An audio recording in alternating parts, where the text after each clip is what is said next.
Plaintiff Emily Van Dyke says she and the defendant were childhood friends, but she claims he and his girlfriend are meth addicts. Emily's suing her former friend for unpaid rent and emotional distress. Defendant Matt Markanowski admits that he and his fiancée use cocaine recreationally, but they're not addicts, and they never used meth. Matt denies owing Emily for anything. All rise. This court is now in session. The Honorable Judge Greg Mathis presiding.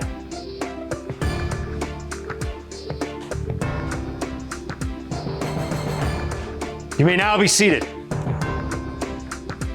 Start with you.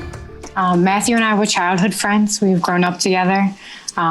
We're friends for a while, and then we became distant when I was dating his cousin and became a victim of domestic violence.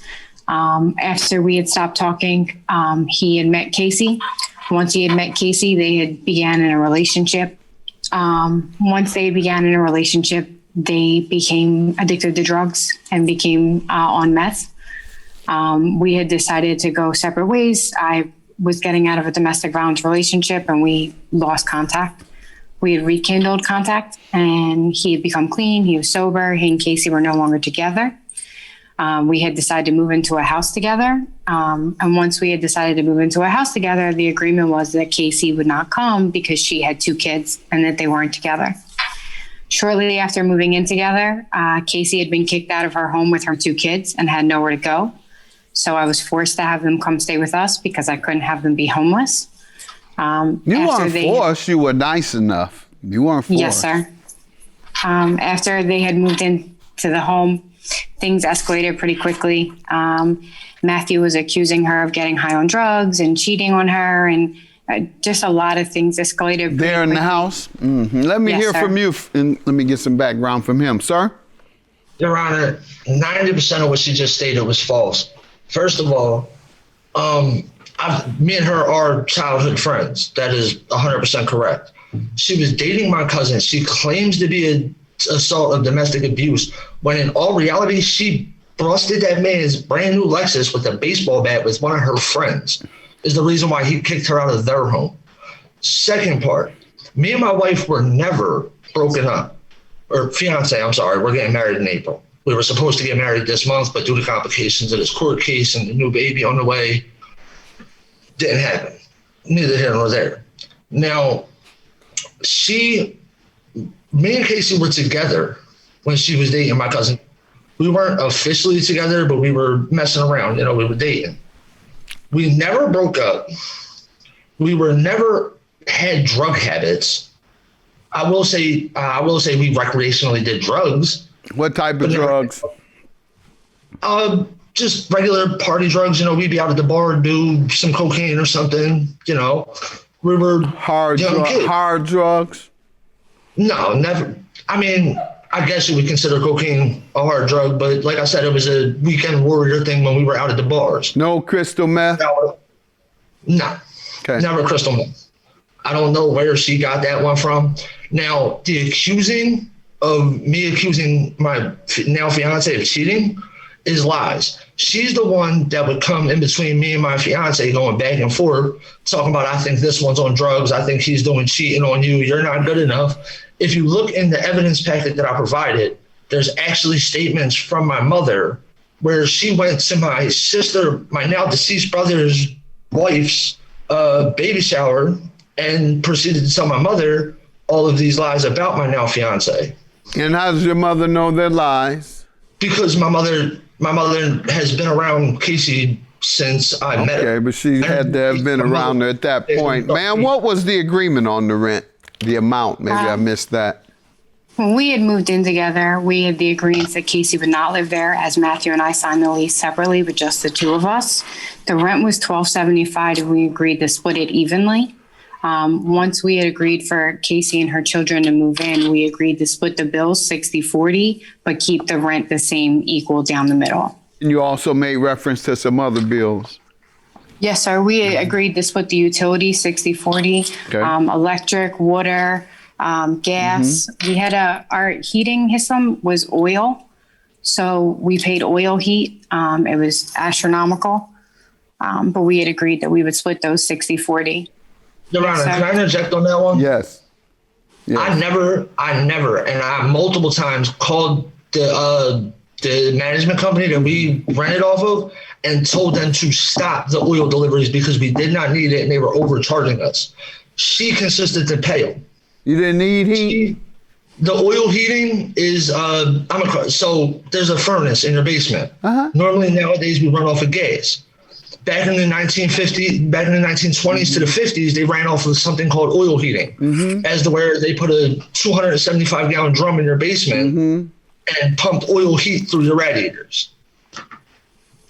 So it's an astronomically expensive procedure. Did you bring a substitute?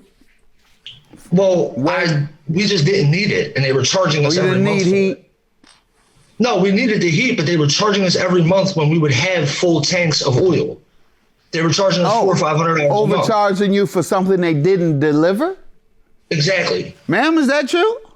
So how it works, sir, is he is correct. The owner of the company, or the owner of the property, I'm sorry, she had signed up for like a prorated rate every month during the winter. And we had decided when we moved in, because it was oil, that we would not turn the heat on because it was so expensive. So we had tried to eliminate the oil bill as much as we possibly could.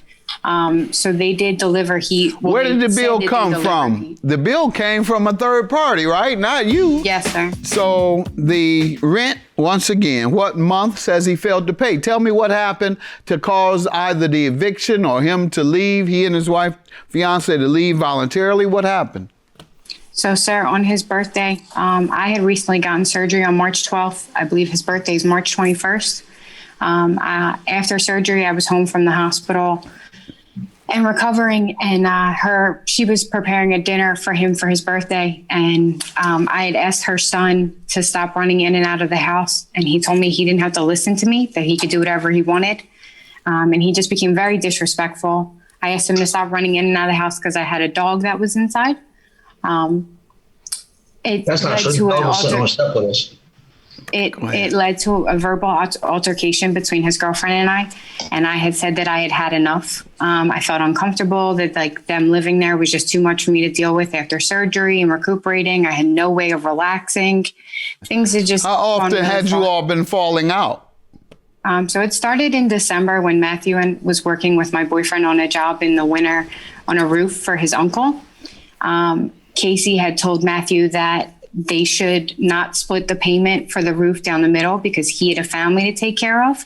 So they felt that he deserved more because she had children and I did not. When he and I had gotten into an argument about it, he had stormed into my room, screamed in my face, and then got so upset that he ran into the backyard, punched a brick wall, and broke his knuckles. Sir, did that happen? No, Your Honor. What proceeded to happen was she interjected into a situation that she didn't understand. Her and her boyfriend got into an argument about it. All I did was I did raise my voice, but all I did was state the fact that it was none of her business that what went on this business deal between me and her boyfriend. She should have just stayed out of. Now, that was neither here nor there. She says that my son was the reason that they got into this altercation. It really wasn't. She had proceeded to call my son and my daughter disrespectful, dirty, my son my daughter. All right. Now, her dog attacked us on that day when the police were called to the residence that day, right? She was told that she was in the wrong. She could not evict anybody. I left the situation due to her instability.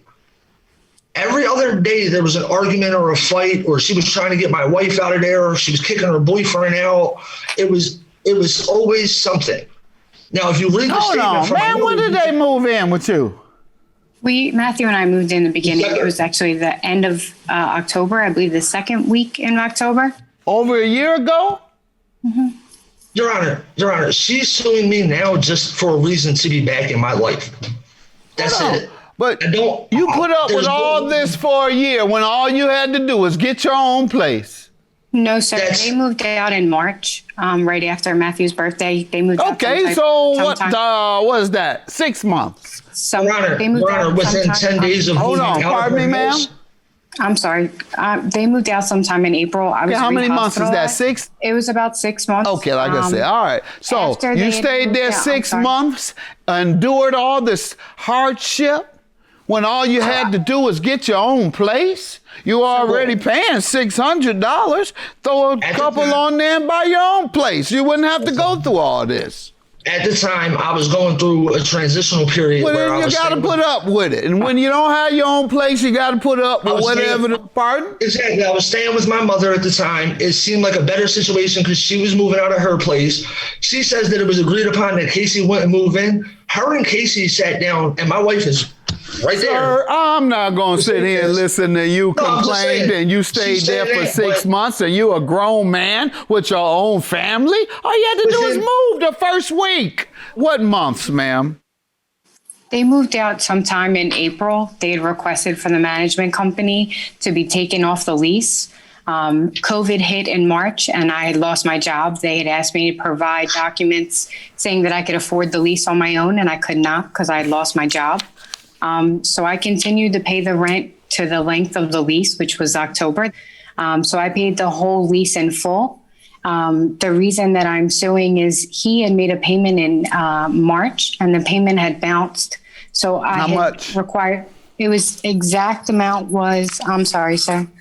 $837 and the payment didn't bounce. It was canceled by me. Why? Because of the fact that I moved in with my mother. If you look at the statement that my mother wrote, I moved in with my mother not but a week after the argument on my birthday and was in my own house, which I'm in right now. And you're saying the 837 is for what month? April. Okay, and he moved when? April 1st. I was not there the month of April 1st, was I there any other month? Did he move April 1st, ma'am? No, sir. Do you know when he moved? I believe he moved. The notes that I have written down was the second week in April. Okay. I moved my stuff out of the property April 10th. Okay, well then that's when you moved. That's when you moved. If your property was there, you weren't moved. You were still there. All right. So that's pardon me? In April 1st. What? I said I was visiting me and my fiance. Sir, if your furniture is there, you're not moved. If any of your property, why do you think you can live off people and not have to pay? You can't. You and your family can't live off people without paying. I in no way, shape, or form thought I could live off of this woman. Well, you sound like it. You had to move in with her and you had all these complaints. How you going to put your family in that type of danger and you don't have to? That sounds horrible. You subject your wife or your fiance to all this arguing, all this fighting, and you say, I didn't have to do that. Why would you subject your woman to that? That's horrible. Your woman go through that and you could have moved. You didn't have to do that. That's what I did. You could have moved. That's what I did. As soon as I had the opportunity, I moved out of her property. You went through it for 6 months. No, this only went on for maybe 2-3 months. Well, yeah, you made her go through it for 3 months there. Why? Why you make your woman go through that? Why you make your woman go through that? That's terrible. Don't make your woman go through that, man. She seems pretty heavy. You move in with somebody, and they dog your woman, but you just stay. Well, we'll just stay a few more months. But I didn't stay. It ain't that bad. But I didn't stay. Go ahead and let's put up with it. Sir, you said 3 months. You said it was 3 months when the aggravation began and the problems began. That's what you just said. You said you endured it for 3 months. It takes time to accumulate the money to move, Your Honor. It costed me almost $6,000 to move. Do you see me here sitting here trying to countersue her? All right. And ma'am, the emotional distress, how did they owe you for that? So what had happened was after he left in March, he had requested to the management company to be taken off the lease, and they had actually denied his request and sent an email saying that he and I are both equally responsible for the remaining lease, which was 12 months. I continued to make the payments in full. After making the payments in full, they had at least 2 or 3 times a month would send me emails and text messages saying that I had 10 days to vacate the premises or be evicted because of the balance that he had left behind from April. I have evidence of the proof from the management. Whose fault was it when you and his fiance or you and he first fell out? Tell me how all that went. Yes, sir. So it happened in December over the money issue, about him paying my boyfriend equally, and then him punching a wall and screaming, barging in my room. Sir, did you punch a wall in? No, Your Honor. Okay. You have any evidence that he punched the wall in, ma'am? No, sir. I do have evidence of the text messages of him threatening me. Threatening to do what? So he says the reason that men beat me is because the way I am. Where's that? Yes, Which sir. is proof It is by the fact that her boyfriend is You said what? It was what, sir? I'm sorry, sir. Which is proven by the fact that every time I talked to one of my friends, her boyfriend was beating her up. Okay. And so that proves that she causes herself to be beat up. Okay. When you consistently where you say that, ma'am?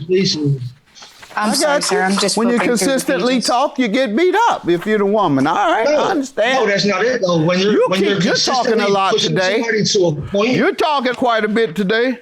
Go ahead. I'm sorry. It begins the text messages between Matthew. It's in, I have here on section 5. It begins, I could care less what you're talking about. Sir, she's about to tell me, then show me text where you threatened her or you made reference to her being beaten up by men, and I suppose... But that's not a threat, though. That's a statement. Sir, don't try to outsmart me. You're not as smart as me. All this correcting me. Stop it. Stop it.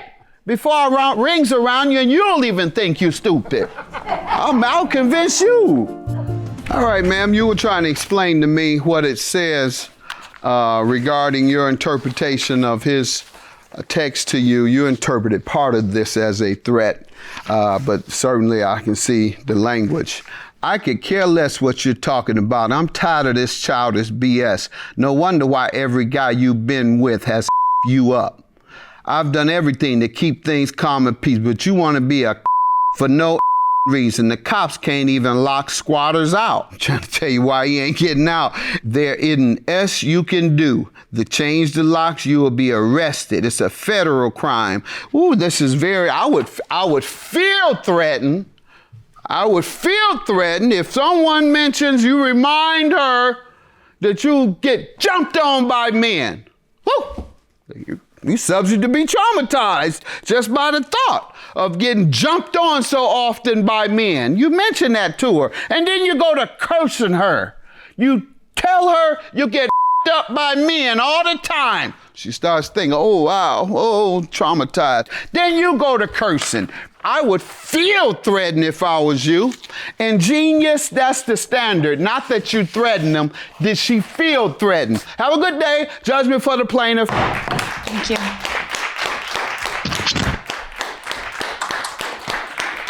It's just sad that I had to come down to this. At the end of the day, he and I were friends. I never wanted this to happen. It's very sad, but it just had to be done.